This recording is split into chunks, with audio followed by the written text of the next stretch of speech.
안녕하세요 여러분. 오늘은 행정학 공부법에 대해서 말씀드릴게요. 저는 20년 서울시에서 85점 그리고 21년 국가직 서울시에서 95점을 맞았는데요.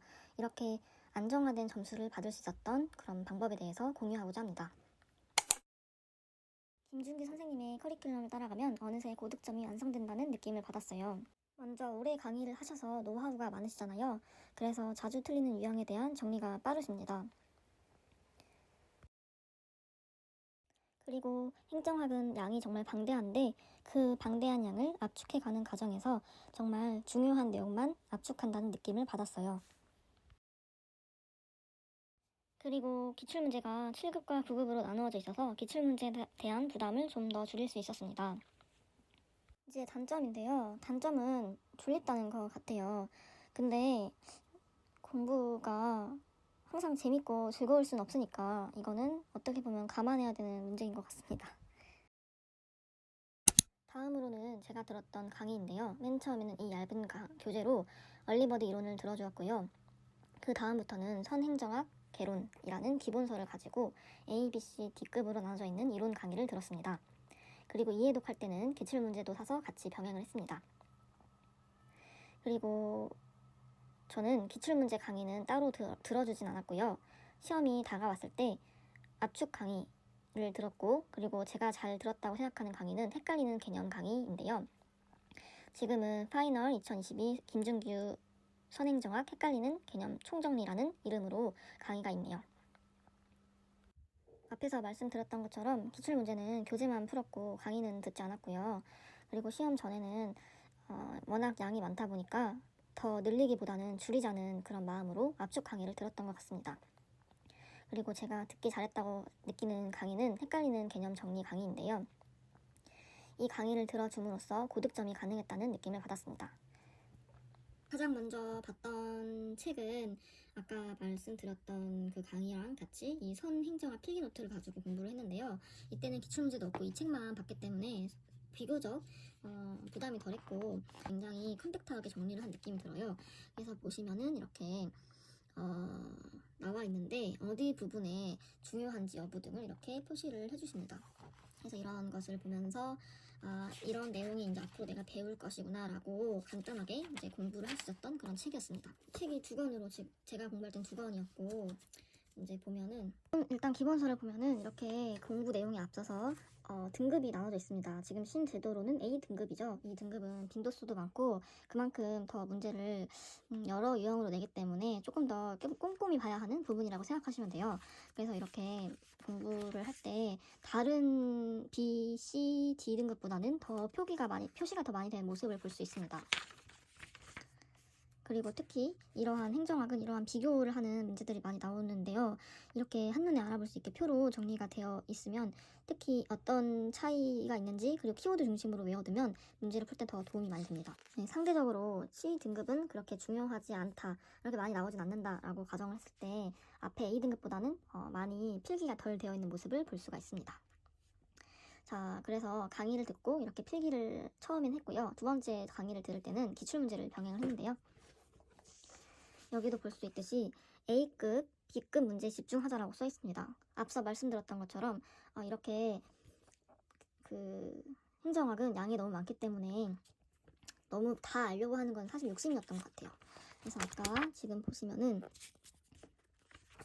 아까 제가 보여드렸던 신제도론에 관한 문제로 한번 예시를 들어드릴게요. 신제도론에 관련된 문제가 이렇게 나와 있습니다. 보통은 정말 나올 부분들에 대해서 강의를 해주시기 때문에 그 강의를 듣고 내용을 한번 읽어보고 문제를 바로 풀면 바로 기억에 나기 때문에 대부분의 문제를 맞출 수 있었던 것 같아요.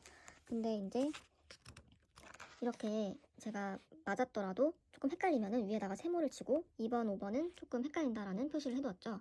여기 보면은 경로 우존형 연구는 사회적 제도주의에서 비롯됐다라는 문구가 있는데요. 여기 해설을 보면 경로 우존성은 역사적 신제도주의에 대한 내용입니다. 그러면 제가 이 부분에 대해서 어쨌든 이론을 보면서 놓친 부분인 거잖아요.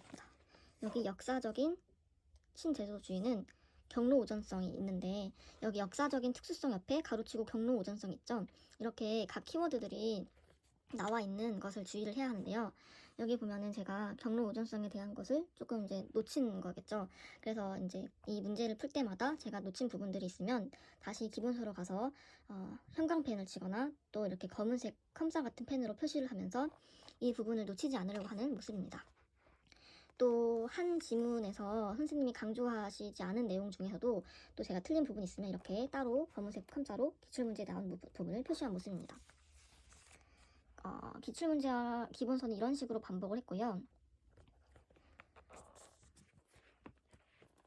그리고 지금 한 개 더 있었는데 20년도 9월 달에 기출문제집이 나오고 21년 6월 달에 시험을 봤어야 했는데 그 사이에 이렇게 기출문제들이 또 나오잖아요. 그래서 그 문제를 추록으로 만들어주셨던 1년 기출문제 단위 문제집입니다. 그래서 이것도 시험 보기 그래도 이 책이 나왔을 경우 그래도 1월달, 2월달쯤엔 이 문제를 풀어줬었는데요.